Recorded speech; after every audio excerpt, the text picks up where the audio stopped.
1,000 years of history and tradition unroll in London town on Coronation Day. Throughout history, the British have prided themselves on their stiff upper lip. Their characteristic stoicism and detached, almost indifferent demeanour has, throughout the ages, added a touch of class and elegance to every venture Great Britain has ever set out to achieve. Be it in the motherland itself or on foreign soil, this demeanour has served to impress those on the receiving end of the British no-nonsense attitude. And in the British media as well, a detached manner of reporting has served to make the BBC appear a model of impartiality. You won't see any overexertion from these newsreaders. No meaningfully drawn-out syllables or indignant tones and eyebrow-raising, as you might see on an American or Eastern news network. No, that's just not the way the British do it. The BBC is the largest broadcaster in the world, as it should be, becoming the first broadcasting organisation in the world when it was launched in 1922. It set the stage for what was to become the most effective way of communicating new ideas, sciences and the latest events. It would be 30 years before anything like competition would come along for the British Broadcasting Corporation. And even today, few can rival BBC documentaries and the like. But getting a head start has a multitude of advantages. It's the victors who write history, and to the detriment of third world broadcasters, it's the powers that be who rule the airwaves.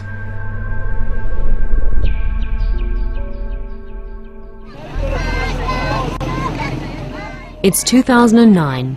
Campaigning for Iran's presidential elections is well underway across the length and breadth of the country. The atmosphere is upbeat and almost festive. Foreign correspondents are on the ground, banners everywhere, campaign colours flying. It's a momentous event. Supporters of the fundamentalist President Mahmoud Ahmadinejad face off against those of his main rival, reformist Mir Hossein Mousavi. World news is punctuated regularly with images of Iran's presidential hopefuls and their supporters.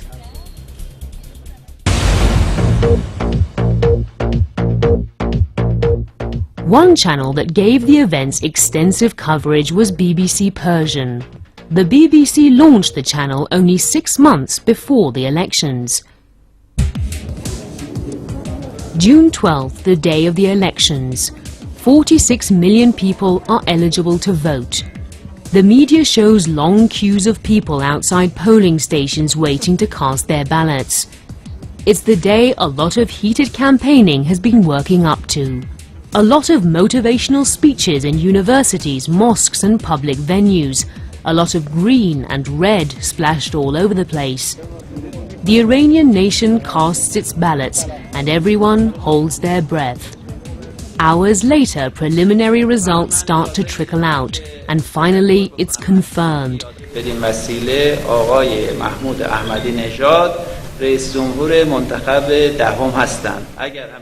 Ahmadinejad will be president for another 4 years.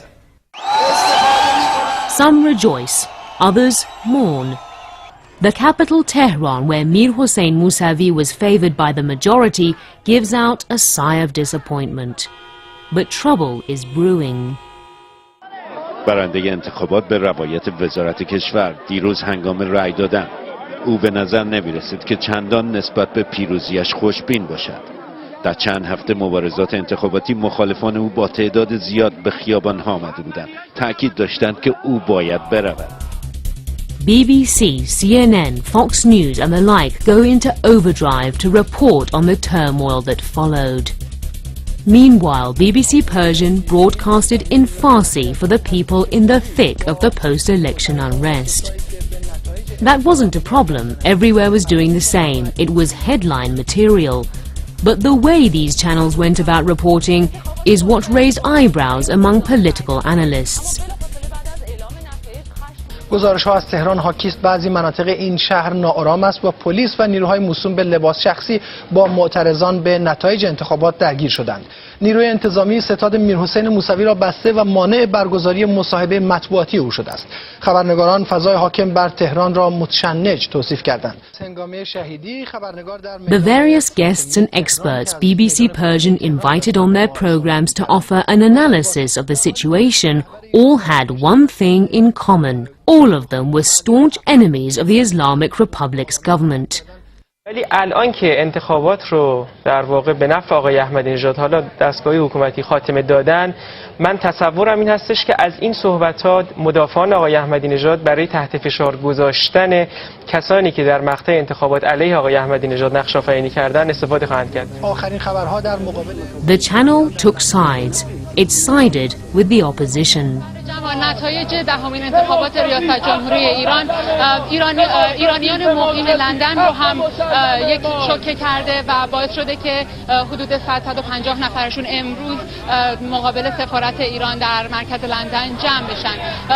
اونها یه چند ساعتی هستش که اینجان شعار میدن و گفتن که برنامه‌های دیگه‌ای هم در روزهای آینده دارن و میخوان از این طریق اعتراض خودشون رو به نتایج انتخابات اعلام بکنن. This was not the first time the British government had used its BBC News network to influence events in Iran. By its own admission, the BBC Persian radio station played a key role in the 1953 coup that ousted Iran's democratically elected Prime Minister Mohammad Mossadegh. This led to the restoration of the Pahlavi monarchy under dictator Mohammad Reza Pahlavi.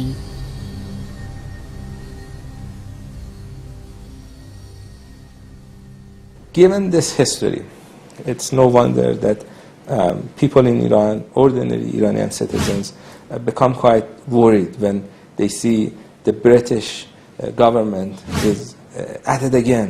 They are trying to, this time, use the profession of journalism to get to areas that they have no business getting into. The pattern in Britain's attitude and actions toward Iran forced Tehran to ban any kind of cooperation with BBC Persian.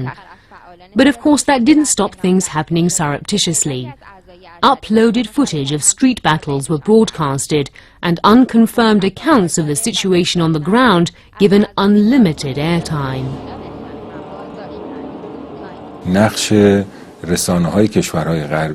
The role the foreign media played was a destructive one. They turned lies into truths with the help of the media and channeled the people toward instability and encouraged discontent. We took those acts as blatant interference in our domestic affairs.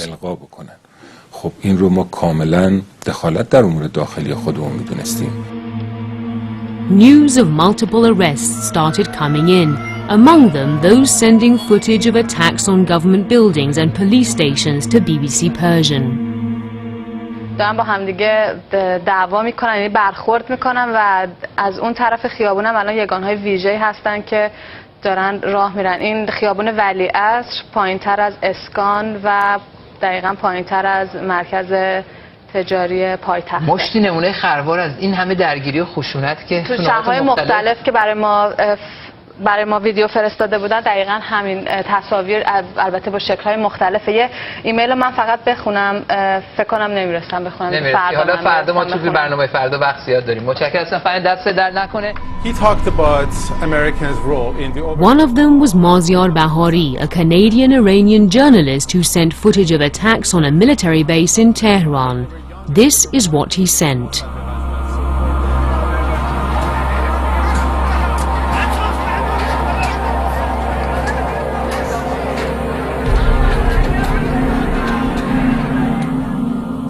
Later, Iranian police released footage of the same incident, but from another angle.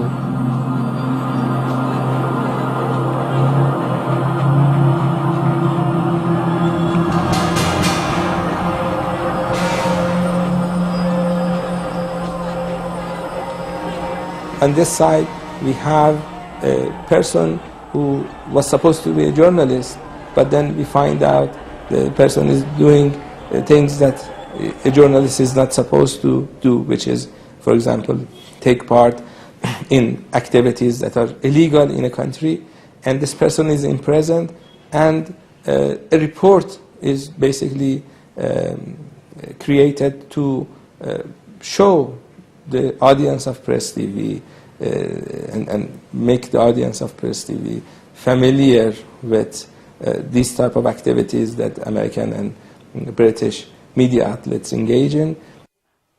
More BBC Persian agents were arrested inside Iran.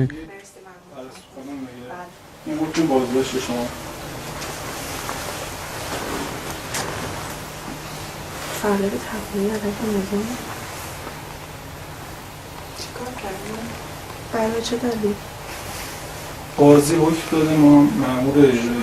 چه کاری کرده؟ من اطلاع دقیقی ندارم. اون مأمور جلب ایشون است. But the network denied having anyone on the ground in the country.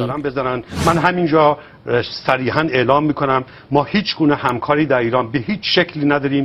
BBC اصلاً با کسی در ایران در ارتباط نیست. اگرم با کسی صحبت میکنیم پخش میکنیم. اونها هم خبرنگاران مستقل هستن یا دانشگاهی هستن یا هر کسی دیگری هستن. ولی اینکه کسی برای ما کاری بخواد بکنه همچین چیزی وجود نداره. Later, doubt was cast on this assertion when the Iranian government released documents that showed BBC Persian was recruiting inside Iran and training the volunteers in a third country. کسانی رو که BBC به عنوان در حقیقت نیروی خودش گزینش کرد. Those whom the BBC chose as its agents were not recruited through the normal channels, but via third parties in Turkey and the Emirates. The recruits were interviewed and their records looked into to make sure they had no former ties with the Islamic Republic. که هیچ گونه وابستگی به جمهوری اسلامی نداشته باشند، نه در چارچوب مسائل حرفه‌ای. These pictures provided by the IRGC Cyber Defense Command are of the BBC Persian training courses that were held in Turkey. Back in Iran, many of these trainees have been arrested and questioned regarding their activities. Due to judicial restrictions, we cannot show their faces.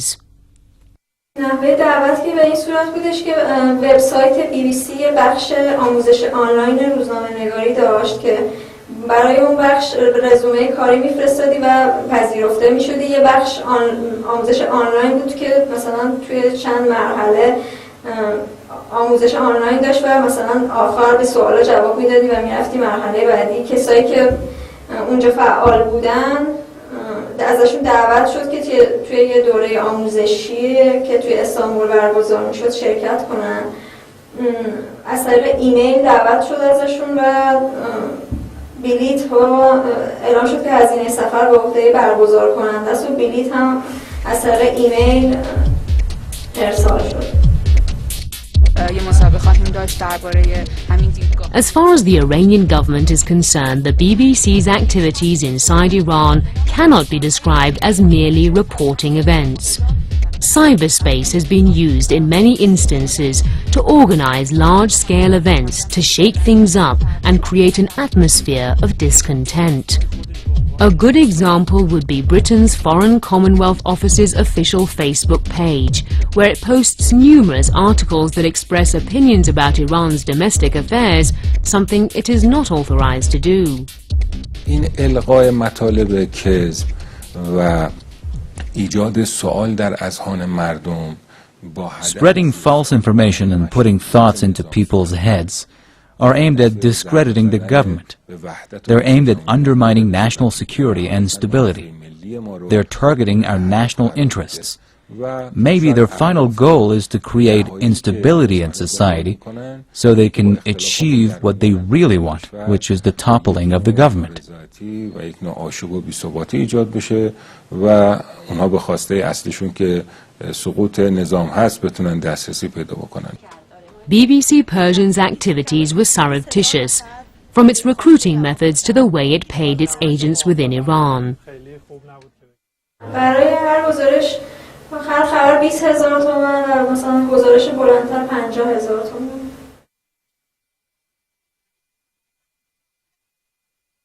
از یک صرافی توی خیابان آزادی از یک صرافی دریافت می‌کردم. نخ از یه صرافی. The IRGC Cyber Defense Command says all this aside, those actions that constitute espionage on the BBC's part cannot be tolerated. Among the documents released was this, a file that lists all the financial transactions of Iran's South Pass gas field over the past 2 years. This the BBC received from agents it recruited from among the personnel of Iran's oil and gas industry.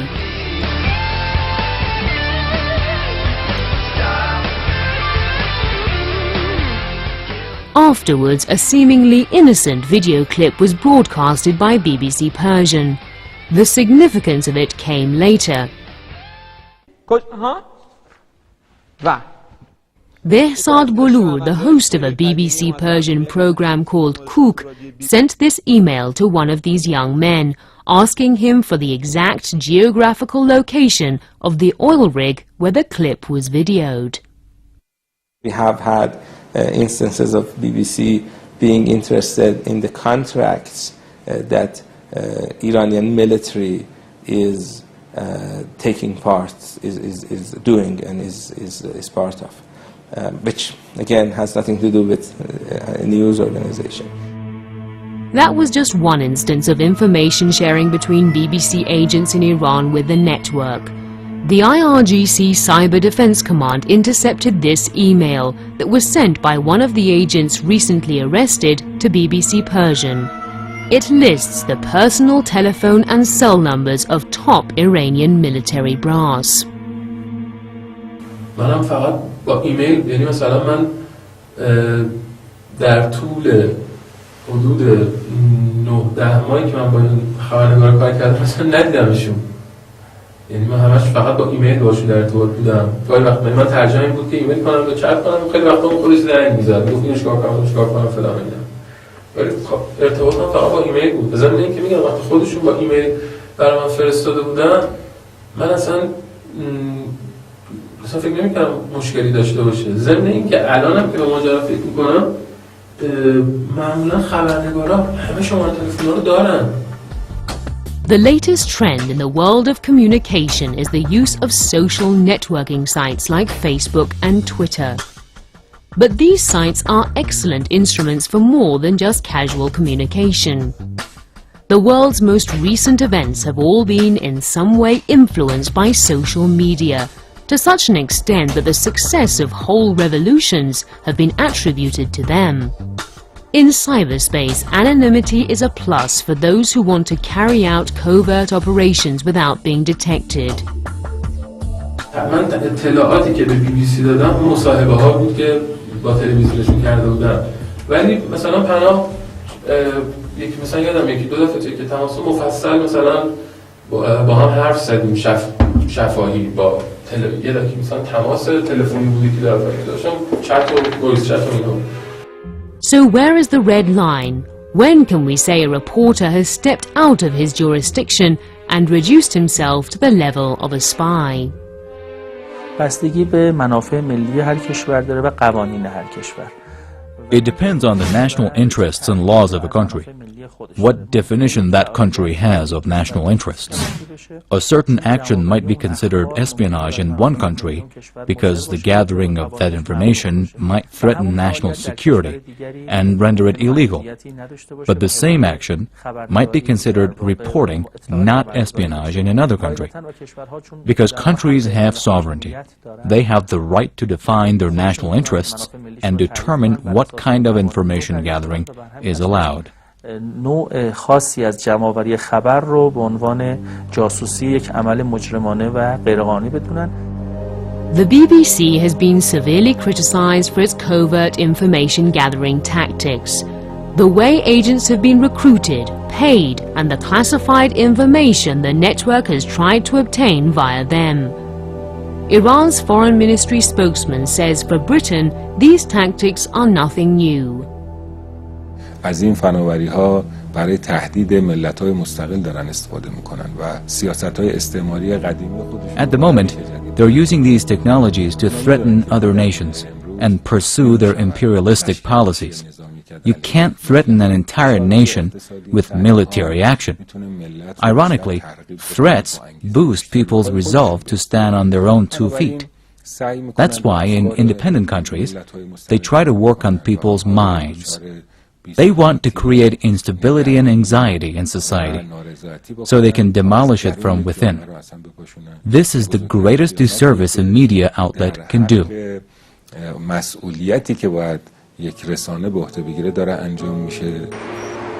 The BBC itself made news in 2011 when it announced it was facing a reduction in its yearly budget. Of course, not just the BBC, but every public institution in the country, and indeed the whole British economy is going through quite difficult times, and I think in the end it's reasonable that the national broadcaster should be going through the same experience that the rest of the British public are. This led to layoffs and cutbacks, but interestingly, not for BBC Persian, which actually received a budget increase. بی‌غرض نیستش که کشورهای دیگه بودجه در اختیار رسانه بذارن که به زبان فارسی که یعنی تو کل دنیا خیلی طرفدار نداره و تو ایرانه که در زبان فارسی صحبت میشه که رسانه به این زبان باشه. BBC 15 میلیون پوند سالانه داره درآمد گوردن براون از ما VAT میگیره، تکس میگیره که خرج شما رو بده. شما الکی اونجا جمع نشدین که برای وقت من بگذارونید برادر من.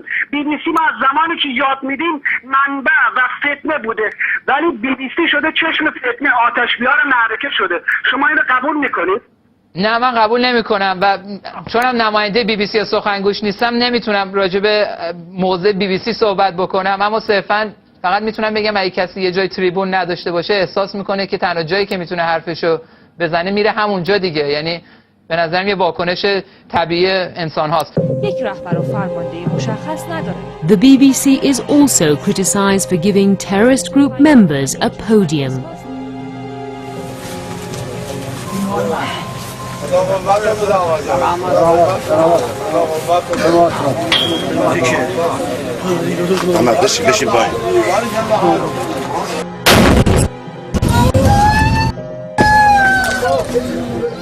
It's 2009. A bomb has just been detonated in a crowded bazaar.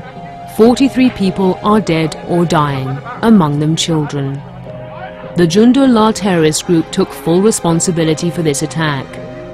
Jundullah's leader, Abdul Malik Rigi, is a notorious figure in Iran for everything from bombings to beheading his hostages, the footage of which was broadcasted on the Al Arabiya news network. Abdul Malik Rigi was given a podium by BBC Persian. The title he was introduced with was the head of the Free Baluchistan movement. تمام اون کسانی که در این طور مجالس جمع شدن و در این طور تجمعات جمع شدن کسانی بودن که درست لباس ممکنه بلوچی داشتن به تنشون یا اینکه زبانشون بلوچی بوده، ولی اونا کسایی بودن که مزدور رژیم بودن و همون اهداف و برنامه‌های رژیم را در منطقه دنبال می‌کردن و اونها نماینده مردم بلوچ نبودن. It is undeniable that the West holds the reins of the dominant narrative. But what about those networks trying to present an alternative view? News channels like Press TV have had to face an array of obstacles to have their say. Nevertheless, although the West introduces itself as the true advocate of freedom of speech, Press TV has been taken off the air in Britain. The British war in Afghanistan, the British war in Iraq, hundreds of thousands of civilians have been killed in Iraq and Afghanistan since 2001. And the British government played a role in that. So Press TV highlighted that role. What happened in 2011, the unrest in the UK, how the British government approached the issue, the royal wedding, what happened, the costs of the royal wedding at times of great economic difficulty for the people of Britain. So these are sort of things that Press TV highlighted, and the British government really didn't like those issues to be highlighted. And according to the arrangement between Washington and London, Press TV was shut down. The WikiLeaks documents basically sort of presented this idea that the British government is quite upset with Press TV because of, I guess, the effect Competition Authority for the UK communications industries has had a lot to say about Press TV broadcasts. The £100,000, we've been fined for £100,000, and now our license is being revoked. How does this work? They said, okay, now you pay the £100,000 and then apply for a license. We revoke your license and apply for a license. We said, okay, fine, this just doesn't add up. You are saying that the London offices of Press TV didn't have control over the broadcast. So if they didn't have control over the broadcast, so why would they have to pay £100,000 for something that has been broadcast? You know what I'm talking about? So it's like we are paying for something that we are not responsible for. The definitions of journalism, freedom of speech and espionage are called into question on a daily basis. Every day, new and improved ways for breaking the rules are devised. New technologies surface to aid covert operations. And every day, ways to fight the onslaught must also be thought up. The question is whether news networks like the BBC are all they say they are.